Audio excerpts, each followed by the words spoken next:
Hello, this is Nathan, better known as CrazyhermitDM, and this is my podcast, The Hermit's Homebrew. Joining me today is Kilk, who can be found on TikTok as well as Twitter, and Nick, who plays in my personal home game. Since we're done talking about the session, I want to get a little bit more into personal things, and just topics for this podcast for sure. Just because we have Nick here, and this is the first time Nick's been able to get into the podcast, and unfortunately, Brent's not here tonight because him and his wife are going to go see Disturbed, and I'm a little jealous Yeah, of they're going to the that. Disturb concert. Yeah, oh, I'm so jealous. It's so fun. Disturb's such a That'd good be sick. see. So good to see in person. I bet. Yeah, I'm jealous because I do love that band. But I wanted to ask you guys personally. I know the answer already because obviously I formulated the question in my head. But what is your guys' introduction to fantasy from the earliest age, as a child? I'll kind of start off that way in case you guys want to think about the question. For me, it was I can't even remember the age I was, but it was the old original Nintendo system, and my dad playing Final Fantasy One. That was my introduction to fantasy, my love for fantasy. The book I am writing slash editing, that's a never ending project just because there's so many points of view in it. Well, there's not so many, but there's points of view in it that I don't know how to kind of resolve.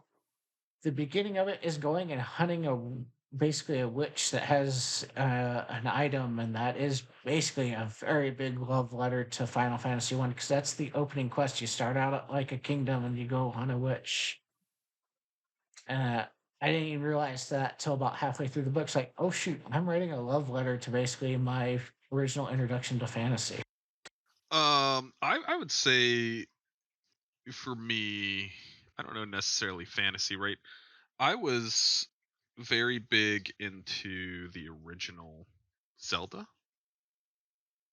When I was growing up, my dad and I used to play Nintendo together a lot, and he could just roll through the first Zelda and then the Legend of Zelda, the second one. And for me, that was my introduction to RPGs. That was my introduction to real fantasy worlds. And then of course, when I got into around middle school and stuff, I really was enjoying Warhammer Fantasy. The idea of it was just so cool, and I used to read Warhammer books, and I used to read Star Wars books, and all that stuff. So for me, it was really when I was a kid, it was a lot of Star Wars, it was a lot of Warhammer, and I would say Zelda was my first big dive into a real fantasy world, I would say. Right. But yeah, when it comes to real fantasy, the fantasy we're talking about here, it would definitely be Warhammer for sure. Warhammer Fantasy. I played High Elves. In 40K, I played Tyranid. Because I didn't want to play the same thing. I wanted to play Eldar, right? Because I just like doing elves, and of course. But I was like, no, I can't do that. I already play. This play style with High Elves is pretty straightforward. And I want to just Zerg it down, and I was big into StarCraft and stuff too. So I was like, Tyranid, here we come. Yeah. Yeah, that was probably my start to fantasy. StarCraft's such an amazing game. Man, yeah, it really is. I mean, that's why the first one lasted so long by itself. Yeah. Well, that and a whole market for competitive play. My introduction to fantasy was actually quite similar, Chase. I did start with Zelda initially. When I was thinking about this question, Nathan, I didn't even think that far back. But now that Chase mentions it, yeah, I loved A Link to the Past, The Legend of Zelda, and unfortunately, I remember talking with my dad about it as an adult, actually, and I remember saying, "Man, do you remember when you played that game?" And he goes, "Yeah, I played once through, and then it told you how many hours you played, and I realized how much time I spent on it, so I never did it again." I was like, "What?" That's such a bad reason to stop playing, but okay. Um, but I would say that my initial introduction into fantasy content, apart from Zelda, which again I didn't even think about Zelda being, along those lines. But I remember being at Camp Cedars, circa 2001, and there were some kids that were LARPing D&D. Nice. Could you Yeah, imagine if you had to and I was LARP like, fighting the big bad yeah. guy? And I was like, "What are you guys doing?" And they're like, "Oh, we're playing D&D, but we're playing it out in, in like in reality or whatever." And I was like, "That's super cool." And then they explained like a bunch of stuff to me about D&D, and D. And of course, I'm not even sure that 5th edition. It must have been 4th edition at the time. 2001 would have been third, actually. 3rd edition. Yeah. Wow, okay. Whew. So yeah, I mean, like they were probably playing, crazy D&D. But yeah, that was my initial introduction into D&D And yeah, specifically. Nice. just to show our age, was it? So I just googled that Final Fantasy One came out in '87, and Yep. Link to the Oh, Past came out in '91. Yeah. Long time ago, some of those things. Speaking of games, Nick, I know you're playing Baldur's Gate 3 right now. Did you play the original Baldur's Gate or Baldur's Gate 2? yeah, I did. So I played Baldur's Gate 1 with some friends on Okay. senior skip day. That was your senior skip? I played. Nice. Yeah, that was my senior skip day. We went like, well, of course, we did other stuff too, but we we won't get into those things. But we yeah, we skipped school and Nice. went to a friend's house who had it on. I can't remember if it was like PlayStation or Xbox. I don't know. But and then I still actually have a copy of Cool. Baldur's Yeah. Gate 2. At senior skip day, like mine was so mild probably compared to most. I remember going to basically Subway, which is across the street from my high school, and then me and one other dude going and playing Dragon Ball Z, the collectible card game, which is like Magic the Gathering, but for Yeah. Dragon Ball Z at the time. I love that anime so much, like the original DBZ and the Dragon Ball. Oh, I bet. But Yeah, I like Dragon Ball Z as well. I think that was my first like introduction to like that's probably my first big anime I got into, as well as like Cowboy Bebop, and I got into the Tenchi Muyo as well, just because that was part of Toonami. That was my little soap opera anime that I got Tenchi into. Mew! Like the 5, 6 different alien women that love getting into them and all that. Yeah, that was a crazy show. Oh, that's great. What? I got a fun question for you, Nick. Okay. And probably for Nathan. Nathan will probably have a way cooler Yeah. answer than anybody else on this, I feel like. Okay. If you guys are a player at a D&D table, and let's say that a monster is getting ready to be put on the table.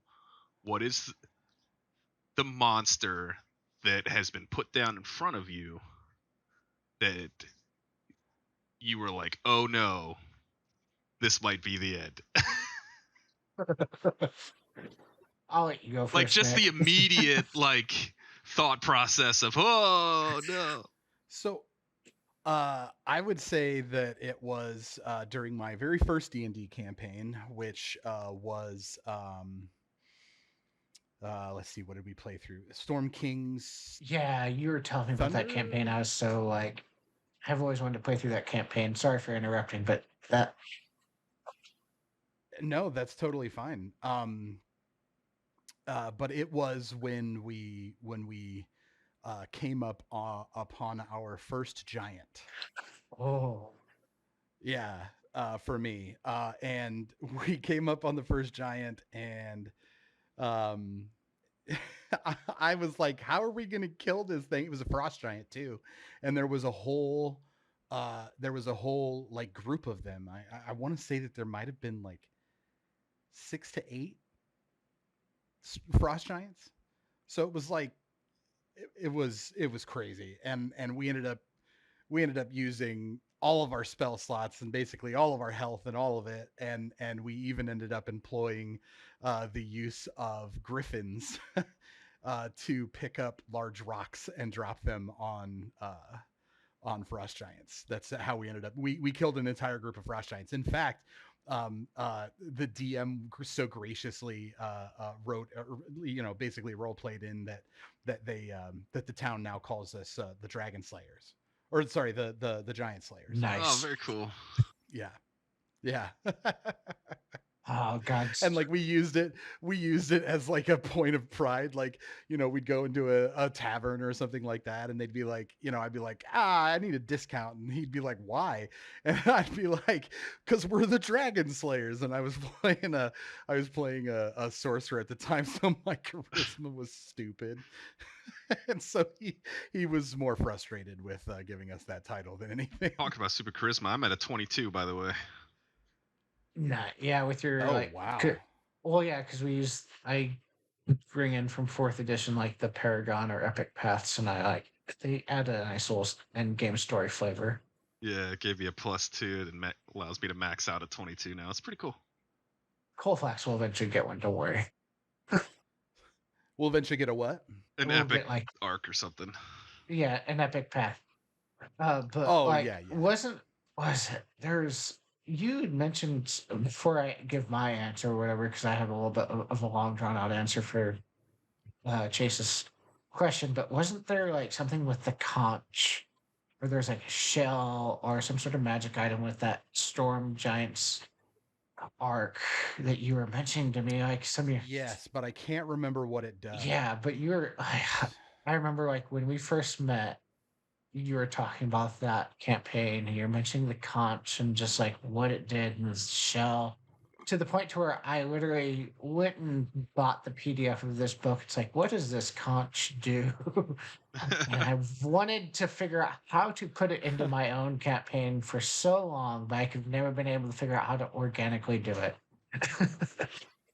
But that's like when you get telling a story, Nick, just like you have like, and I even Vicky mentioned this last campaign, like when you come and play, because you're sometimes you have family issues, or like in the summer you do road trips and all that. Just like you bring a different energy to the table, and Yeah. it kind of like reinvigorates. Like obviously we all feed off each other, but it brings a reinvigoration to the group. Just because when you Yeah. bring in a new character, you make a splash. Yeah. Yeah, I mean, Yeah, Elena he stole showed from up. Toy Bar, broke his rib. Well, yeah, and you know how Elena showed up into the campaign, right? He executed one of the Filipska's sons. Oh yeah, he did. I do enter a lot of campaigns with And a then you came splash. down that hallway just guns a blazing because you're like the gunslinger and just like boom, boom, boom. These people wronged me. Yeah, it was fun. That was a fun little battle. All right, Nate, hit us with it. All right. So actually there's two monsters and I actually have tattoos of them on me. If they were to be sat down on the table, they've never been run against me, but one is the beholder. Just knowing what that thing does off the top of my head with its 10 different eye rays and its anti-magic like eye, that thing scares the ever living crap out of me. The other thing is if they are played right, is in the name of the game, a dragon. That like if you play a dragon, like you could literally TPK a party every time if you just basically just fly around, breath weapon, breath weapon. But most of the time, you get like dungeon masters that will, oh, you've caught him in his lair, he's on the ground, and you ain't able to use the flight. But if he's able to use that flight, you catch him out in the air, then you can TPK the party every time. Um, and then the what I remember 2 years ago, I went to Nuke Con at the Mid America Center, right outside of here, Omaha, and the guy running it. Shout out to him, D&D. His name is on Instagram. Give him a follow. He's a great DM. His name is D&D Journey, if I remember right. His first name's Barney. That's how good of a DM he is. I remember his first name even 2 years later, but he was playing this Adventurers League thing, and then it was an ally, thank goodness. It was a giants thing, but he throws down a storm giant. He had the mini to it after this like battle, and he throws down a storm giant, and we're all like Oh. level 3 or 4. I just kind of clenched, just like, I know what this storm giant does. You don't, and my mind's like, you don't expect us to fight this at 3 or 4, and it's a quest giver NPC. Thank goodness. But man, I was on edge the entire time because I'm the DM. The mini gets set down. More than likely, that's an enemy. But he had all the miniatures. He had the warlock tiles. He had the dwarven forge. It was amazing. Shout out to him for putting me on edge of a DM of 15 years of like, oh. I will have to say that was also a pretty insane one too when we fought the storm giant in or the storm king in that campaign. Oh, It did get giants nuts.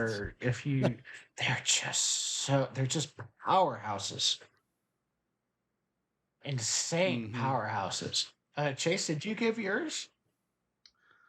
I did not. So mine is when you brought in.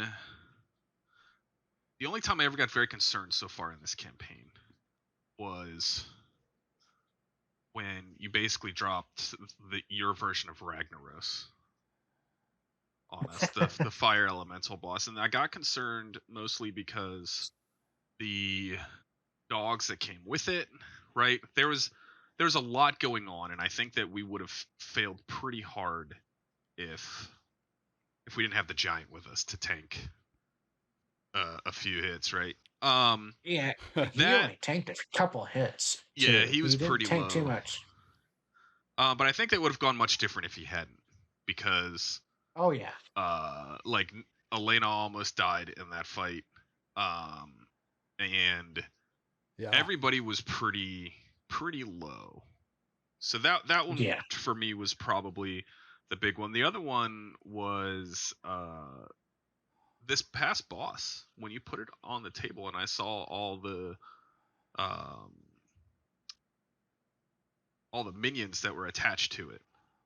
Oh. I immediately got very concerned. Like, it was one of those things where I'm like, okay, these things are probably going to eat 1 or 2 attacks, but that big, huge thing in the middle of the room is going to be an issue. And then there's the Watcher over on the corner, like the little mini beholder guy over there that could do something crazy if, Nathan decided it was going to.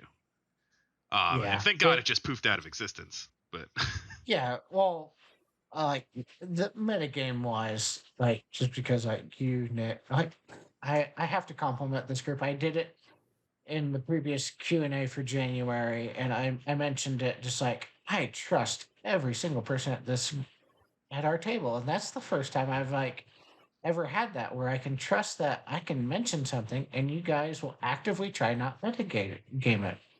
I've never had that. Yeah. But I can honestly say that the I can't remember what type of beholder it was, but it was basically the one that just it's a watcher, and it basically the overseer has taken over that forge, and he put a camcorder there. He's basically anyone that can take this out. He wants to test their weaknesses. Yeah, so it went back and reported to the overseer on how probably the fight went against this Neothid or whatever. That one was scary, and I honestly thought that we might end up team wiping when Brent got taken by the Intellect Devourer. I did think that was a possibility if our rolls went bad for one round. Those ropers Yeah. would have done some big damage. Because Brent or Merrick, I think he actually got swallowed by the Neethaloid, because I gave it like I had modified it and gave it Yeah. legendary actions. Like, because I like, I don't know, I've mentioned this in podcasts before, and I've mentioned it to you guys. I've had like a player that like to look up stats, so I like to customize. I like to make things my own thing. Yes, like especially like well, now that I have the opportunity, you both played in the previous campaign. Like you guys fought against that big aberration in the city of Thilom, the White Star thing, where they took all the dead bodies and just made this giant aberration flesh golem thing, and it made a huge character because I found a huge sized Funko Pop that just like was from Stranger Things, and I'm like, this thing looks wicked. I have to figure out how to make this into a monster and scare the shit out of my players. I like those interactions when you keep putting things on the table. I'm like, yes, it's gonna make me think, but man, this could be the end. Oh, I even did that today. I went down because a little bit of personal. I have like a property inspection going on, so I went to get like air fresheners for my place or whatever, just because I live in a basement apartment. And they had monsters there in the Dollar Tree aisle, and I was looking at them, and they have all these different ones, and they have these kind of Starship Trooper looking bugs, and I was like, oh, those look like aberrations that I'm eventually gonna have to convert. So I bought like 3 of them.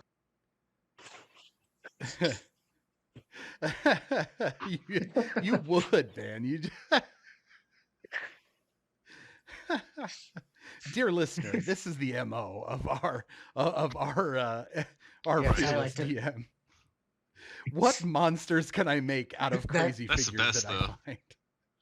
Oh, hey guys, I was at Bombgars the other day and I found this crazy looking horse. You guys are gonna especially fight if it it now. has 8 legs. It's gonna be Odin's horse, Sleipnir.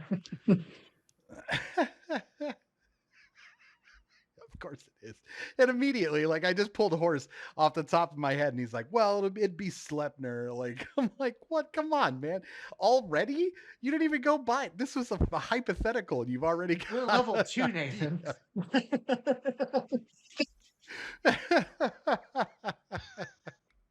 Oh, I like to keep you guys on the edge of your seats with boss battles, though. That is one of my favorite things. If I can get you guys, I think I put that on a meme on the Instagram and TikTok, because I like making memes that just relate to people. My goal is not to kill; it's to maim. I don't want to kill you guys. I want you guys limping and groaning and having broken ribs and Yeah, having some arms. death. Yeah. I don't want death. I want you guys to look like Bruce Willis at the end of Die Hard. Oh, it's close enough. It's close enough. Hey everyone, I'd like to thank you so much for watching this episode of the Hermit's Homebrew. We have another episode coming out next Wednesday. Please like, follow, and subscribe to the podcast and support us as we continue to level up and grow.